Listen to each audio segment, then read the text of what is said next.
এটা এটা এটা কি কি কমলা? এনআরসি মালবেরি কমলা। এনআরসি 7 না, এনআরসি 7 মালবেরি একটি কমলা। কমলা।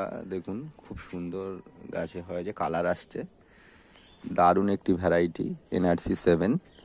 এই কমলাটা আমাদের বাজারে যে কমলা খাই তার থেকে খারাপ নয়, ভালো, আরও ভালোই হবে খেতে। আমরা যেহেতু একটা এখন আনম্যাচুরিটি, তাও একটা খেয়ে টেস্ট করেছিলাম, খুব সুন্দর মিষ্টি এসে গেছে এখনই। দেখুন কত সুন্দর হয়েছে, ছোট্ট একটি গাছ। এটি বাংলাদেশ থেকে এই গাছটা আনা হয়েছিল, এনআরসি 7।